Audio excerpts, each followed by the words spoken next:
Welcome to Ain't Got a Clue. This is Kae Kurd. Marcus Bronzy. This is Ain't Got a Clue. Thank you very much for listening. If you are a regular listener, we appreciate you. We love you. You can also become part of the Clueless clan. That is our private community on Patreon. If you do want to be part of that, you can get bonus content, ad-free, early access, all that jazz. Just go onto Patreon, sign up to it. For the price of a coffee, you can get all of that content ad-free, like I said, and early. And you get a little chat, which it's usually, I'll be real, it's usually Marcus replying. But like, every now and again, we got a reply. Every now and again, I'll send in a comment and it'll be like, okay, yeah, cool. But it's, come and join us. Anyway, a couple other housekeeping bits.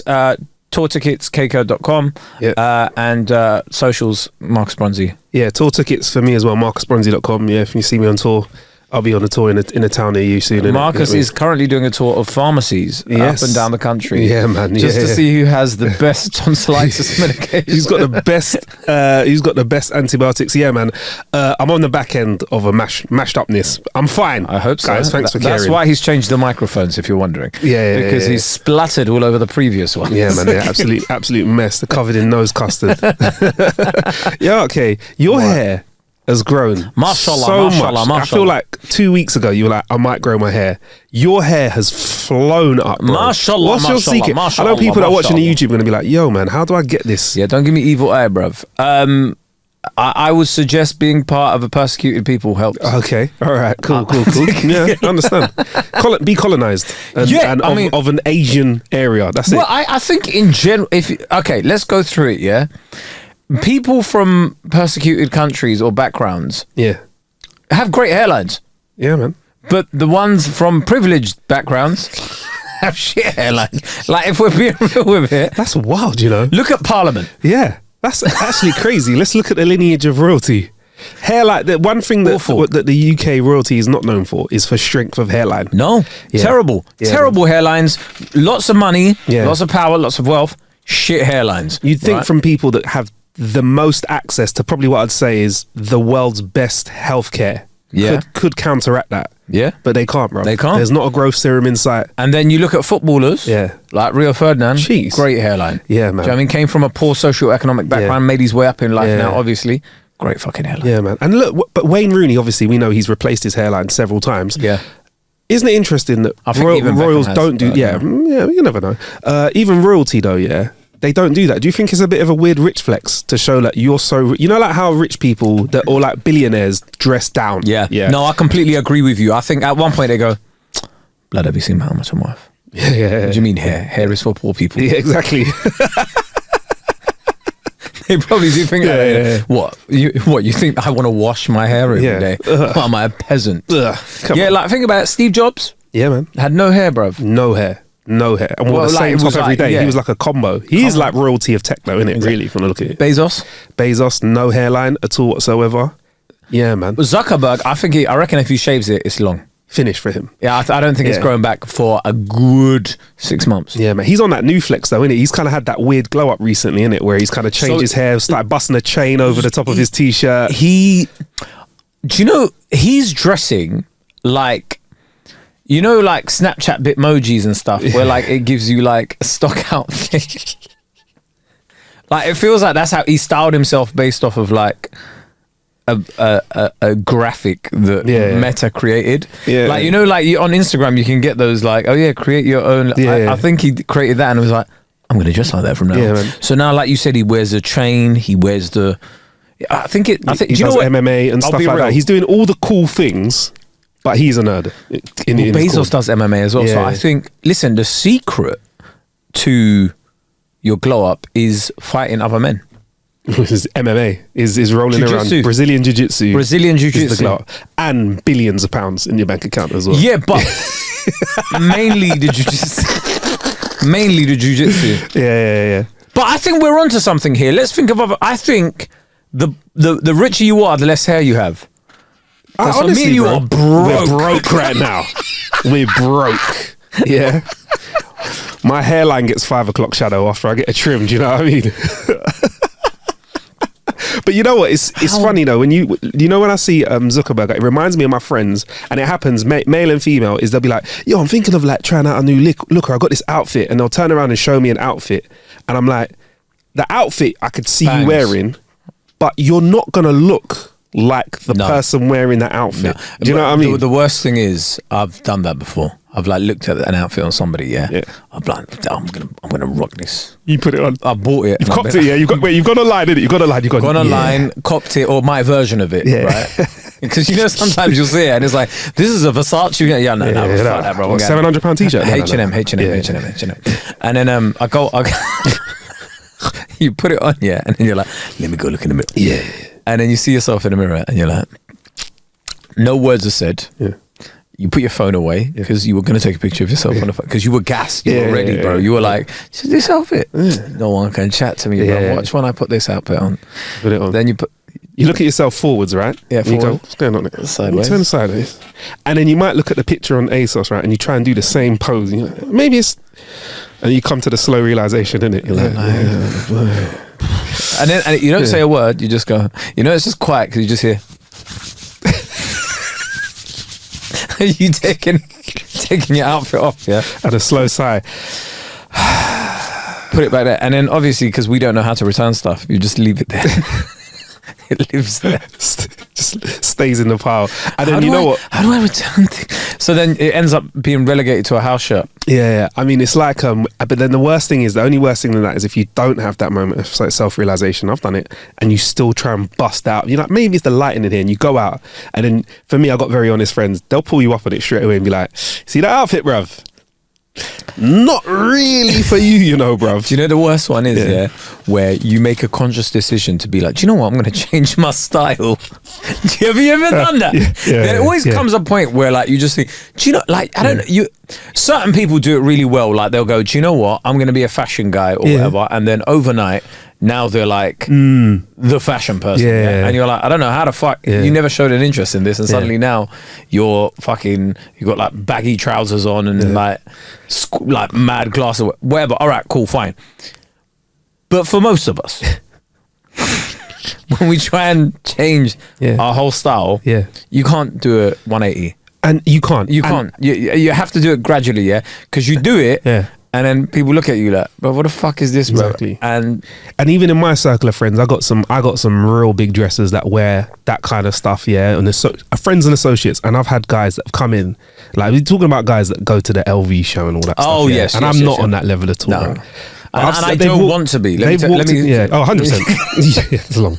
Unless it's free glance. They've walked into the room wearing like a. Let me just tell you how this was fashion, bruv. It was proper peak fashion. They came into the room wearing some like proper nice boots, and hold tight, because I know we have a bit of a conflict with this next bit of outfit, right? Some dungarees, but it kind of worked, right? Yeah. They had like a yellow long sleeve top and like a blue hat to match, and they walked in. I was like mad confidence, and someone said, "Why are you dressed like a minion for?" Oh my god! The room just fell apart, and now that person has to stay there dressed like that for the rest of the night. Confidence shattered. All that kind of stuff's going on. Shattered, bruv. Shattered. That is one of the worst things you could do, though. Yeah. Like shatter someone's confidence based on their outfit early in the night. Yeah. Kill them, bruv. Guys do that to each other a lot. Yeah, especially if it's like, you can tell it's like they're nervous about it. Yeah. I think that's character building. Isn't a part of dressing like that. Confidence, though. You have to be incredibly confident. You can't just go on about it like, this is going to be great, like, and then do it. It's not really for me, man. It's not really for me. But so what? No hair secrets, Kae? Because I'm honestly, if you look at the video, no hair secrets. Because your hair grows quick, bro. I told you, just come from an just that's it, yeah. All right. Do you know, honestly, bro, there's nothing. I just live a healthy lifestyle. Oh, there you go. But you're one to talk. Yeah, I know, man. It grows quick. This is like a week and a bit. Days. So if you're not watching, get on our YouTube. You can see Marcus's regrowth as well. Like Mark, during lockdown, you had a massive afro. Yeah, man. It was liberating. And I never even saw when you like properly combed it all the way out. Yeah, it was proper. Like I saw it at a level where you'd compressed it. Yeah. Is that the right word? I'd put it in like twists. I hit it with a sponge. Okay. You know what I mean? If you got guys out there that know. Yeah. So you product. You never let it get to the the proper length. Yeah, I'd wash day, when I'd wash it out and comb it out, I was like consistently surprised, and I was very close to just sticking with cane row, but you know what it was, bro? It's just I can't time. see you with cane row. Done it before. I think there's pictures of me with it before. I've had it before. It I know, works. but like, yeah, you just can't imagine it, can you? No. It sounds mad, but like, I associate cane rows with like a young Marcus. Yeah. Like if you showed me pictures of you in cane rows and you were like, oh, this is me when I was 21, I'd be like, cool. Yeah. I don't know why, but I see it as a young man's hairstyle. I feel the same. Do you know what I mean? Yeah, So shout out to my people out there that got dreads, that got braids at an older age. But so if you're in your 30s and you got, I'll be like, is everything all right? Yeah. It's like if I put slits in my eyebrows at this age, you'd be like, Kae, what the fuck are you? Or like a pattern in your beard. That was like a thing as well. If you were to do that now, I'd be like, bruv. Even when I see guys like try and like put a line in there, like fucking like a little line, like a part. What's a parting, innit? Yeah, parting, a side parting, like they're Miguel or something, and you're like, you're not an R&B singer. Yeah. Just chill out, relax. Shout out to my barber, because I think at the age of like 20 or 21, I asked for that, and he just looked at me and was like, "It's not for you, man." He just said, "Nah, man, we're not going to do that today." And I was like, you know what, bruv? Thank you very much. I don't think it would have worked for me, man. But yeah, man, I did have them. But yeah, growing it out was nice. It was nice. But also, just for me, the effort of having to keep up with hair, amongst other things, is just long. I'll be real. Yeah. I used to love being a skinhead for a bit. Yeah. Because it was like just during lockdown, because it was literally like, I don't have to do anything. I don't have to worry about the hairline. I don't have to just go for it. It is, but now I have to go, oh my God, does it look good? I have to put that. What are you doing to it now? Then there's nothing in it at the moment.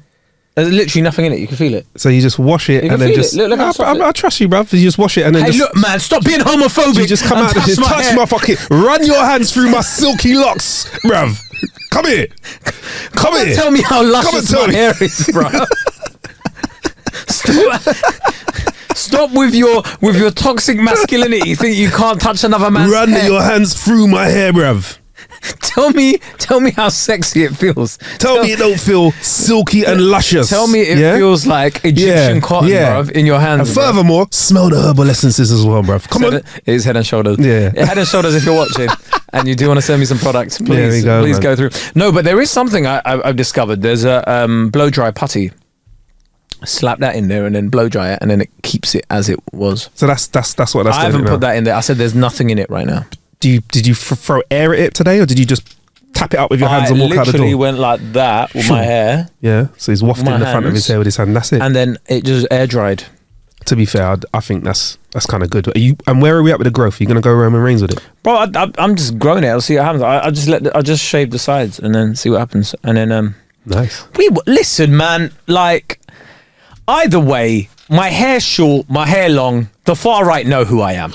So yeah, it doesn't make a difference. The only solace I have is hoping that their women fancy me. I think that's I'm trying to make myself sexier as possible, right? Just for far right women to fancy me. Just so like when they look at me, they go, oh shit, like he's one of the ones we want to keep. Yeah. And I know that's not a good mentality to have. Oh, fuck 'em, man. But other immigrants, if it's the line between me, surviving. Yeah. I thought he was going to say smashing for a second. I thought this was going to go left. No. I mean, of course I'll be surviving. I have to survive to smash. Sorry. Yeah. I have to survive to survive. Yeah. Sounds like a great reality TV show. Yeah. Smash to survive. We go behind immigrant lines to see the guys really putting in the work. Really fighting. Yeah. So they're knocking down walls. Yeah. Literally. They're pushing through. Pushing boundaries. No. If like the far right fancy us, bruv. Yeah, man. That buys us a bit more time. Do you know what as well? Fuck them as well, man. Fuck the racists, man. Fuck off. I don't care. Fuck them. You know what? I think that's the lightest kind of behaviour to do is to be fanciable by their side, isn't it? Yeah. So just in case, I don't think our listenership is like this. If you are a racist, can you fuck off? You get me? Depending on how rich you are, to be fair, if you are rich and you're a racist and you listen to our podcast, please buy 10 patrons. If you're rich and racist, you've probably owned a brand that we've worked with. If I'm honest. Fucking hell. Let's be honest, man. Listen, man. Like, do you know what I really? The far right protests have been happening up and down the UK. Protests. Yeah. Oh, riots, bruv. Racist riots. Race riots, man. Let's be racist real. riots, right? Sorry, look how much the media has brainwashed me. Even on they're all bad. They're all bad. Do you know what I find funny though is how like random people I know I've got like 300 followers started putting out statements against it, and I'm like, bruv, no one cares what you like. I get it, but we don't all need to draft statements at this point in time, like, because you know what, life will be exhausting if we're going through Instagram and I have to read everybody's statement regarding this matter. Let's all go a simple bunda far right. Yeah, fuck racism. Exactly. You don't need to go, for me, it's hard seeing my country descend into what it was. No. Bro, you see all of this, right? Yeah. You see when people are pretending like racism has just started. Like, I think because for me and yourself, we have a very different view. I think, I mean, correct me if I'm wrong, but I think because we've often left London and we've travelled up and down the UK, we have probably been privy to certain attitudes and certain things that your typical person within a city in their urban bubble haven't necessarily seen. Right? And by virtue of the way we look and the backgrounds that we're from, we have probably experienced things that certain people haven't, right? So when I'm seeing these things out in the open and, you know, people being able to spout this racist rhetoric and people being able to riot like this, it's not surprising to me. I was just like, oh, they're finally just doing it in the open. Yeah. Do you know what I mean? And it's not like it. But people are like, oh yeah, we defeated them in the 80s, we defeated them in the 90s and stuff, and you're like, okay, but you know that wasn't a long time ago. The people that still hold those attitudes live, and the other thing I really got pissed off about was when people say things like, oh yeah, these are just mindless thugs. These are just, and then they just go, oh, they're brainless thugs. And it's like, all right, cool, man. You keep like othering them to the point where it's like, oh yeah, it's just a small part of society. It's not though. Like these people, when you see it when they expose them, they're like, so and so worked in this department, so and so worked in this job, so and so. These are people that you work with. These are people that you talk to on a daily basis. You can't have this level of rioting. You can't have this level of support in their like Telegram groups, in their WhatsApp groups, in online, all the profiles that you see that are anonymous online and stuff. These are people that work within you. These ideas and stuff aren't just mindless, brainless thugs. They're things that are perpetuated from the top that, you know, are spouted by certain news channels, certain newspapers, certain people in parliament that have become so normalized to the point where somebody can go online, so not online, someone can go onto the streets and say the P word and it's just normal and people don't really bat an eyelid, right? And I think it comes to a time, right, where all those people that started telling us that they read books and solved racism during COVID, like, I don't need you to tell me like about racism. I don't need you to tell Marcus about racism. I need you to go out there and tell those people about racism, innit? Yeah. Like trying to tell me and like your other ethnic minority friends or whatever that, oh yeah, no man, these are mindless thugs. It doesn't help because it's the people that look at CVs and throw it out based on a foreign name. Yeah. Now, the other part of it is obviously, look, I get it, right? I get why some of these ideals would be attractive to a person that has nothing. I get it why, because if I've got nothing and I'm working hard and I'm paying taxes and there's a cost of living crisis and whatever, and then I'm seeing somebody else that's come to this country maybe get a hotel, like staying in a hotel or whatever, and they're not, which is like, not a great way to live. It isn't. Yeah, it's a shit way to live. It isn't. But I can see why, like, when you're seeing people tell you these ideas, I can see why it becomes an attractive thought. Do you see where I'm coming from? I can see why you go,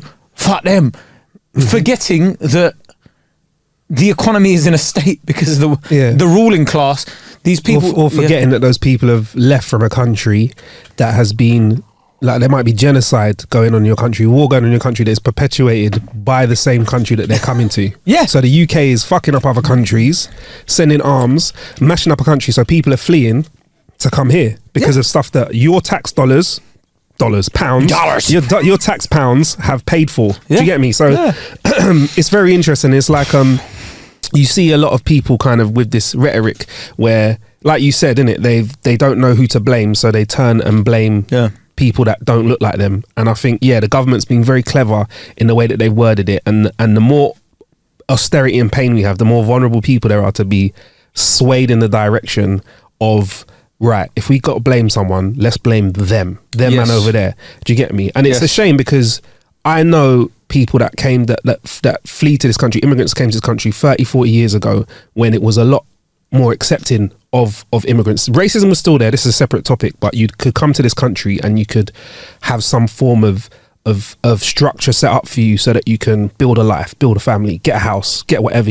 And those people have turned into excellent contributors to the UK in terms of on a social level, but also on an economic level as well. So they've got families, all their families grown up, got good jobs, got educated, paid their taxes, and they've helped. But I think if you have people coming over to this country and you just crush and squash them and don't give them opportunity, all you're going to do is feed into that. Because if you're not giving people that come to this country as immigrants opportunities and jobs, and you're just like shitting on them all the time, they're going to be in a position where they can't further or better themselves as well. So you're just perpetuating that. Do you get me? Like, that's part of racism. But I'm just going to say, like, it's like, so for example, if you see someone with a certain name and you don't give them a job or whatever, you don't give them an opportunity because of what their racial background is, you're not going to give them even the opportunity to fulfill what they can become as a person. Do you know what I mean? And it's a shame because I know some people that have come here and they've contributed in what I'd say like beyond what your average person would. And if it wasn't for immigration, they wouldn't be able to do that, man. And that's not even getting into the people that keep shit going on, like the people that work for the NHS, cleaners, people that pick up all the shit jobs. If I'm honest, a lot of them are immigrants. I don't like that whole thing though. Like, oh, you know when people start saying like, oh yeah, your curries are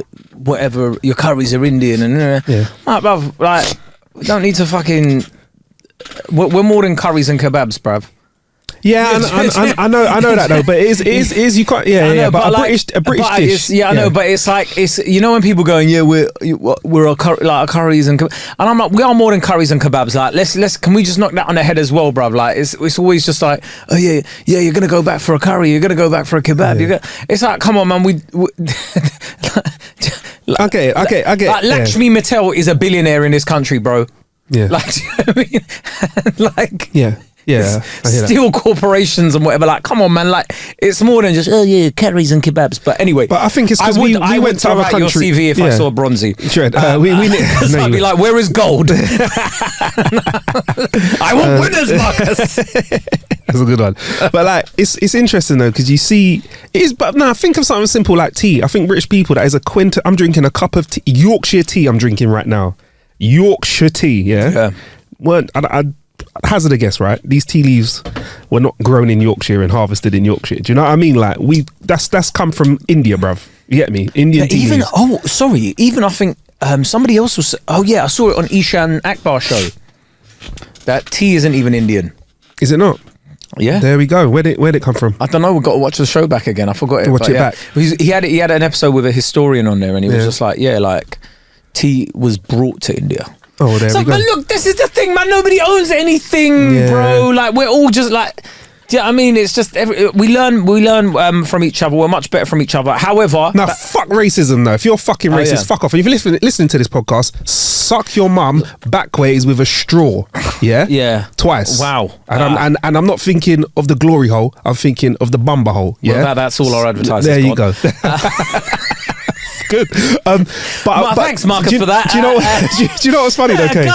Guys, please, let's. Kae saying, no, racist. If you have money, please, just don't say anything. Do you know what? Yeah, I've like during these. I hate when things are like this. Yeah, I honestly hate when everybody gets so serious. So I don't really try and share any of the videos that were going around or whatever because I'm like. Well, so I try and just think of a funny angle on it, right? Did you see my lineup of the? I did. Like that's how I try and lighten the mood in it because I'm like, I don't want, if I start thinking about it too seriously, bro, I'm gonna go out of my mind, right? And it's like, what do I add to the conversation if I'm just spouting about it on Twitter? Unless I'm actually doing so, I want to provide light relief, right? And I think that's what we're here for, right? So yes, in support of Marcus's message, all of the stuff with the straw, as well as like whatever else you mentioned, suck your mum, yeah, with the straw and all of that, obviously help protect your teeth and that. But some of you don't have teeth, it's fine. But like, you know, let's lighten the mood, right? In it, like, if we're being real though, how many racists do you reckon you could take on one-on-one? I'm not having that conversation, bro, because I feel like that's goading. That's goading racists. That's goading racists. I'm playing. That's goading racists. Let me tell you, Because I thought that post was funny, but I was like, he's goading, you know. Let me tell you one thing, though. Let me tell you one thing. I was as a joke to my barbers, they're Kurdish guys. I was like, oh yeah, if anybody calls you, if any protesters or rioters turn up, give me a ring, right? And I was like, I won't pick up, but just. Is that what you said to them? Yeah, let me know. Let me know what's happening. No, I'm joking. I would record. Record? Oh, fuck's sake. I'd turn up and I'd feel. I'll be like, yo guys, I got the most followers. You don't get. I'm going live. I'm gonna go live. I'll go live. I've got 200,000 followers on TikTok, bro. I'm gonna go live. You don't do it. Because the moment they start opening those 24-hour courts, bro. That's wild. You know what? Respect the government for that. No fucking around. 24-hour court, bruv. Yeah, they did that during the 2011 riots. Yeah, as well, innit? yeah, man. But I'll tell you what. This isn't funny, but I chuckled when I watched it, right? Because I'm very angry, bruv. Remember, like, I'm somebody, and this is me and Kay being absolutely real with you. Like, I'm somebody, I don't think it's the last time someone's gonna call me nigger in spite and regret it in my life, yeah. And also, do you want to bleep that? No, fuck that shit. We'll say it again. But like, even advertisers, please. Nah, if you do want to, nah, man. What? I'm anti-red. Yeah, I love it. Listen, I'm joking. No, somebody. Sorry. Just before you carry on, somebody got banned from Twitter. They were a black person, and they said the N-word, and they banned them from Twitter, even though they're black. Anyway, yeah, that's fucking ridiculous. Yeah, but like, I'll tell you what made me chuckle. Right, was there's this, and there's always. I'm surprised more people didn't pick up on it. And you probably saw this, but let me get this one out. Is they always go to that one like racist, and the racist has like read a book.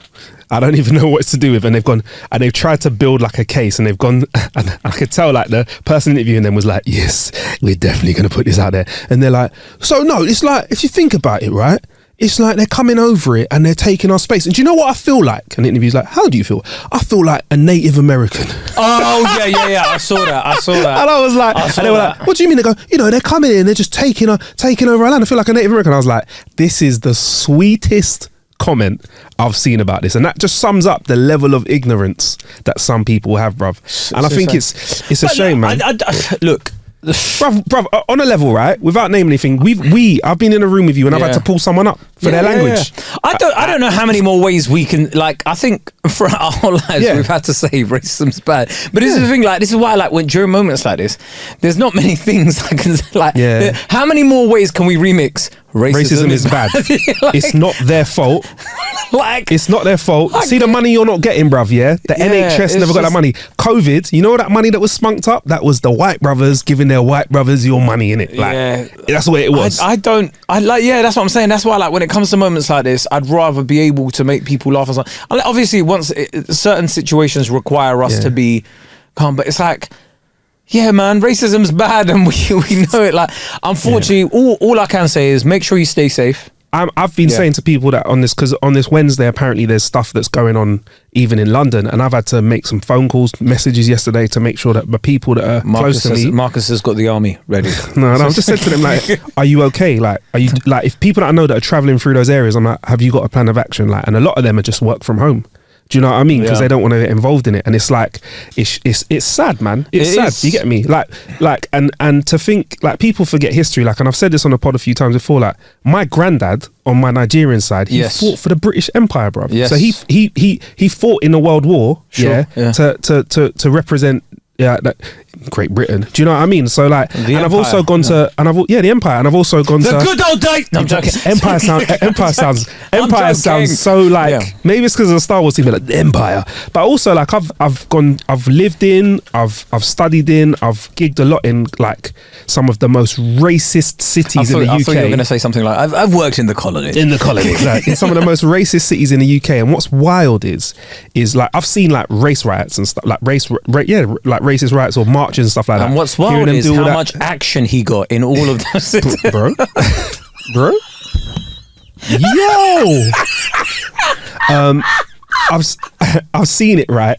I'll say that as a joke. Marcus, I did, bro. No, but I've been there and I've seen people that have flourished in these riots. But I've also like, it's really weird. Like I've been to like Windrush cities as well, that have like people that have been brought over again by the UK to work and building and they still have race riots there as well. And but what I've seen is, what's interesting, right, is that this time around is people using internet to mobilize themselves, because if a lot of these cities, right, there's such a wispy, shitty amount of effort from these people that it kind of fizzles out. Like I've seen like a really like shit like end of a race march where it's like 5 people just with like Stellas in their hands going, whose streets? Our streets. And they just look pathetic, bruv. You look at them and you're like, you know what? Fucking, they're going to be dead in a few years from liver poisoning. Do you know what I mean? Yeah. So I did. I was watching an interview. I forgot with who it was. I think it was a former police commissioner or something, and they were saying how what you see with a lot of like rioting. If you notice, a lot of riots are in the summer. Yeah. Right, because it's sunny. Yeah, man. Right, so you tend to see people when there's like a trigger point event that happens, and you couple it with other things. For example, like the weather. Oh, great weather recently. Yeah, and that sort of forces people to come out, and it encourages. Sorry, not forces. It encourages people to come out. Whereas if it was like mid-November, it's cold, it's winter, sleet. Nobody. Sleet is the ultimate warfare. I would respect racists in sleet though. Well, if you came out in why you never seen it? It's why you never seen it, bruv. Sleet. Like, how much do you believe in white supremacy? If you get out in mid-November when it's raining and snowing and sleet and all of that, and you're still out there, I respect. Do you know what? Sleet. You're walking through grey dirt slush puppy. I mean, I don't agree with your views, but do you know what? I have to respect your commitment to your cause. But you notice that nobody really believes in it that much to be protesting in November. They'll be like, summer? Oh, I'm out there. November? Because you've got to understand a lot of the time as well, though. Football season's off as well. Yeah, exactly. Football's not on. Honest, I'm not even joking. There's not distractions 100%. Like things like football. Yeah, a lot of these guys don't have Discovery Plus, bro. Like, do you know what I mean? The BBC, if they put their tender in and got everything like they usually do, it could have made a difference. I'm half joking, but I'm half being serious because Discovery Plus was a step too far. Because even when I wanted to watch some more of the shooting, which we'll talk about later on the pod, clicked in and I was like, fuck, and I had to remember my Discovery Plus plug, and I was like, this is fucking long. Is that real though? Is that real? I think sports makes a really massive difference in terms of distraction. What was it called? The opium of the masses. Yeah. Right. So, it's like it's a religion, bro. Well, why do you think Saudi Arabia are investing so much in sports in their country? Because look, Saudi Arabia is undergoing a lot of development and whatnot as well, but the other part of it is they've got a large youth population that they need to entertain, because what do you do in those countries, right, particularly places like in the Middle East where there are certain organizations that will be like, hey brother, come over, and you know what I mean, and it's an equally terrible ideology that they'll recruit them to. Whereas if you're like, no, bun that man, Ronaldo's there, like you're just gonna go with it. Oh, what? No, bro, I'm watching Tyson Fury fight. My man. Like these are things that do keep people occupied. You gotta understand, bro. Like boredom is the number one thing that will get you into trouble. Devil makes word for idle hands. 100%. But like when you're bored, you have made some of the most stupid decisions in your life. 100%. Just out of boredom. 100%. I've not made an unnecessary purchase when I'm not bored. When I'm bored, that's when I'm like, you know what? maybe I need this new vegetable chopper, right? I need the slap chop 3,000. I need this, bro. You're on TikTok Shop. Yeah, you're TikTok Shop. Suddenly, this doesn't seem like for no reason. I bought shaver for £1.50. This isn't even a joke. For no reason, I bought 24 cans of Fanta Lemon the other day. Did I need a Fanta Lemon? No. I've done that with like Diet Cokes with no caffeine. Yeah. Like, oh, you want that as well? Oh, I was yeah, like, bro. You can have a Diet Coke at 6 p.m. Yeah. This is fucking fantastic. Yeah, Coke Zero, no caffeine, but I get rinsed through it, so I have to I put my hand over the no caffeine bit. But anyway, yeah, man, why am I on TikTok Shop buying 24 cans Why of am a I on beverage? TikTok Shop? Why am I on TikTok Shop? Why am I watching TikToks? So guys, like, this is great. It basically this goes off in 2025. It's great. Have you seen the Asian youth on TikTok Shop? Yeah, there's this Asian youth that shouts as soon as he comes, guys, have you seen this? And you're like, bro. And you know what? Yeah, like. Because obviously now you know him as the guy that just sells stuff on TikTok. Yeah.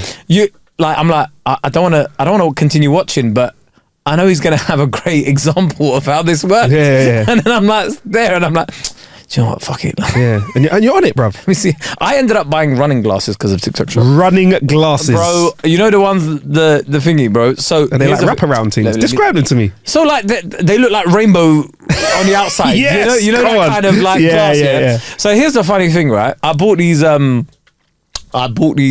these glasses. I bought two. You bought two? Two different versions because they were like £1 each. Yeah, I was like, what's a fucking pound, bruv? Run that to me, bruv. Anyway, I bought them, right? And you know when you buy certain things, you don't want to be known as the guy with all the gear but no idea. Yeah. Bro, as soon as I put them on, why did I run a 10K that day, bro? Come on, bro. No prep, nothing. Yeah. I ran to Clapham Common, ran around Clapham Common, even saw my mate Nick, who's also my PT, run there. He's like, what the fuck are you doing? Yeah. Like, 7.5K. Yeah. I was checking my phone and I'm like, 7.5K. Did you run past him or did you stop and jog on the spot? Because that's how I know you're not fucking around. Got to keep that heartbeat up. No, I was jogging on the spot and I showed it. Yes, come on. There's no. Do you jog at traffic lights now if you have to stop at traffic lights? Or you keep? Yeah, I do. Oh, yeah, you're in. You're in. I'm like fully invested you're in invested it. I've now, got the vest, you know where you got the drinks bra. Yeah. I've got that, so I put like my keys in that side, and then I put my AirPods in that one, and so I'm like, I don't want them dangling around. Okay, I'll be honest. I saw on your stories. You've also got a hydrational pouch of sorts. I saw that was tucked in. I saw like a little something you can drink comes with the thing. It comes in. What? So you can put the water in, but I don't bother with that because when I did the first time I used it, all you could hear is slush. Yeah. So I was like, this is a bit fucking shit. Yeah. But and also I don't want to drink out of a like plasticky. Not plastic, it's like I don't know what it's called. Anyway, it's not a bottle in it. Okay, so cool. whatever. When I finish my run, I'll go into like a shop and then I'll have a Vita Coco. Nice. And then just treat myself. No, but like so basically, I had all the gear on and I ran 10K. And also, let me tell you something. Wait a minute. If on a little, it's sort of semi-serious and it's not though, but like with these riots and stuff happening, right? I'm not going to like tell people to fight back, although being able to defend yourself is useful at all. But even learning how to run without getting out of breath. Some aerobics would be helpful. Do you know what I mean? Yeah. So if you need to get out of a situation, and you can run out of it without getting tired, it might be useful. I'd even say, looking at the health and fitness of a lot of these rioters, race rioters and racists, I'd say a light jog would be enough to get you away. Yeah, but a light jog for like 100 meters probably get you safe. Anything that can remove you from the situation without. Do you know what I mean? Yeah. So I think a light jog in the opposite direction is enough, because I think if they see you light jogging in the next direction, I think that's too much effort. It's too much effort. But also, I think we should all go out in running gear, because what is a more way to show that you're integrated with British society than being a runner with luminous gear on? If that and becoming a cyclist. If they saw you as a cyclist with a lycra on, don't worry about him, he's English. Do you think running? If you're a lycra cyclist, if you're wearing lycra on a bike, no one's stopping you. I don't care what colour you are. They'll be like. And you got the proper lycra, like the proper stuff on, the little pouch at the back of the shorts with all your gear in it. I think cyclists would back you to the Cyclists. Have you ever seen cyclists? The way they mobilise on Twitter and stuff, yeah? I've seen them mobilise in real life, yeah. bruv. So if you get on I've seen them all naked mobilise. Have you seen that? No. Oh, that? bro. They're naked cyclists. Yeah, so they do this whole naked, once a year, they do this naked bike ride. They're chafing, no. So they do it in Brighton and they do it in central London. So you see, that's why like a lot of those Lime bikes. Yeah. Just Google they ride Lime bikes naked. Some of them ride the night. Bro, they got their dicks out and everything. Central London. Yeah, dicks. And also your raw bumhole is on the fucking seat. That's disgusting. Bro, Google the naked bike ride. Do you know what, Kate? In this instance, I'm going to refresh. No. Oh, he's Googling it. Do you know what, Kate? I'm fine. I believe you, bro. I'm invested. I believe the audience, if they wish to Google it, they'll Google it. I'm fine to see. That is just the health and safety of that. The yeast and the fucking shit on those seats, I can only imagine. That's disgusting. It's. I'm not going to Google it now, but yeah. I feel like you just looked at a quick bit of it. We're like, yeah, let's not. Let's close our phone down. There is a lot of thingy. But anyway, we're going to go on a Patreon. Like I said, you can sign up to that. Ain't Got a Clue podcast at gmail.com if you want to ask us any Clueless questions for our Clueless Questions episode. We do always love your feedback. We love your comments and your interactions, so keep that going. Anything you want to plug? I'm back in Bournemouth this weekend. Actually, I'm back in Bournemouth. They pulled me back in for a gig. So if you want to get down there, see you at Barso. I'll see you at Barso down there, man. If you want to come and vibes, I think I'm going to be in the main room again. So you know what, we will play some rhythms, but I might keep it a little bit cheesy. And if you've got any antibiotics, send them to him. Right, guys. I do want to talk about the Olympics, though. Can we talk about that on the bonus episode? Yeah, sure. Let's go. Sweet. All right, see you later, guys. Bye.